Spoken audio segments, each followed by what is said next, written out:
Hey, this is Daniel Norton. I'm out here on the balcony of my studio in New York City with Marisa.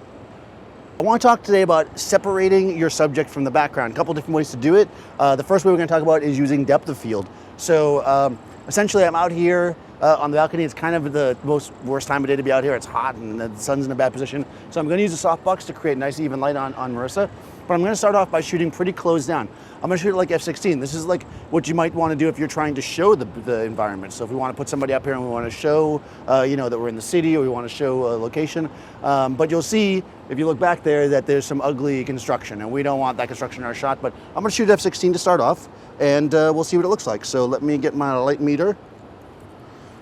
I'm using the ProPhoto B1X here with a 2x3 softbox. I could shoot TTO, but I do not have the TTO remote with me, so I'm going to use a meter. This is a conic meter. Okay.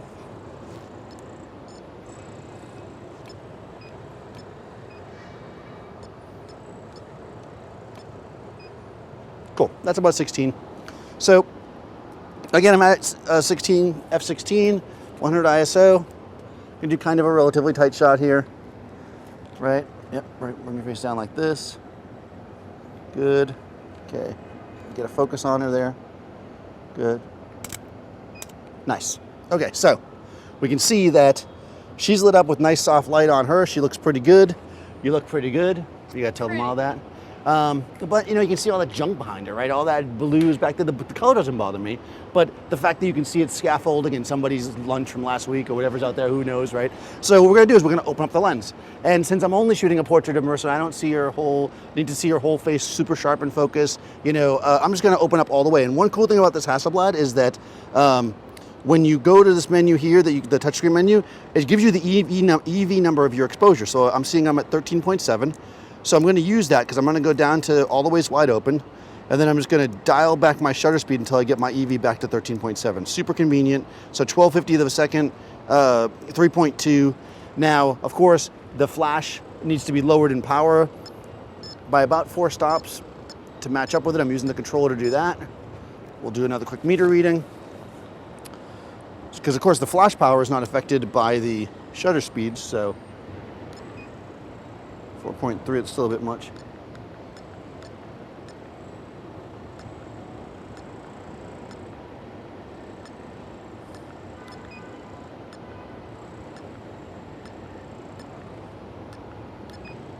Cool. That should be about right.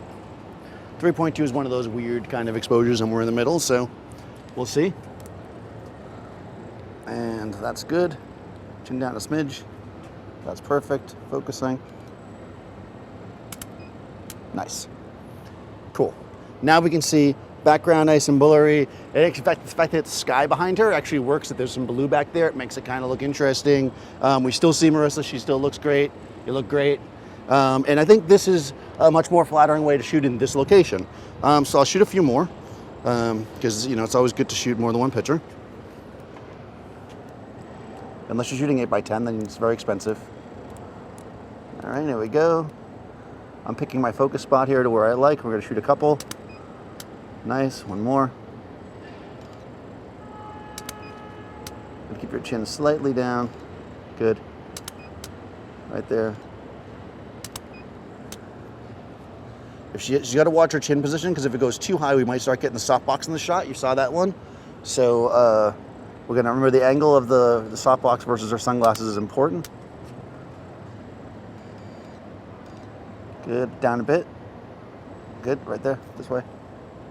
Right there, I'm just looking at her. And down, right there. Actually, bring them down even lower like this, and then kind of just look over them at me. Like, hey there. Nice, we'll see what that looks like. There we go. It's even more dramatic. Actually, the softbox is a little bit hot, but it feels nice. It's like the sun's coming down. It's really it is actually hot out here. It is so hot. It's boiling. And it's January, believe it or not. No, you don't know when this is. So guys, I'm gonna go inside now, and I'm gonna show you how to do the similar thing by using light. Okay, so we're back inside now. It's nice and cool in here. And I decided to set up a really simple shot here with the softbox. 2x3 softbox, overhead, kind of centered. This is a classic kind of beauty light from Marisa. We'll take a nice picture with the black background here. I just have a V-flat back there. My camera settings are the same. So coming in. Nice. Cool. Cool. So again, even light on the face looks really cool, right? Really nice and smooth on the face. Her eyes look really crisp. We're getting all kinds of great light in there. But it lacks a little bit of dimensionality, especially in color. I like to take the model and separate them from the background more. So I'm going to do that here with light, because obviously I can't do it with depth of field. If I were to just open up even more, which I'm already was open, you still wouldn't make a difference, right? The background's out of focus or it's in focus, it's black. It doesn't really matter. So I'm going to turn my back head on, right? I've got a 1x3 softbox back there. That's going to give us some nice separation light over her shoulders. So let's see what that looks like. Cool. Focusing. Nice. Now we can see that we've got the hair has some brightness to it. We've got some separation on the shoulders, right? And we're getting a nice overall shot. You've got kind of regular, pretty, and then you've got this next dimension, this finished photo. And I think that's really key here, right?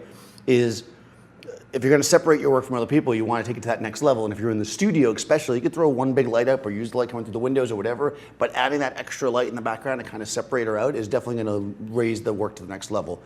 If you're outside or using natural light, think about the depth of field like we did earlier, right? You want to use a shallow depth of field to get yourself in the position where you can separate your subject. Here you're separating with light, there you're separating with depth of field, and those two techniques will help you kind of give your portraits a little bit more kind of depth and strength. So be sure to subscribe to Adorama TV. Make sure you follow Marisa on the various social channels. Follow me, Daniel Norton Photographer, and I'll see you next time on set.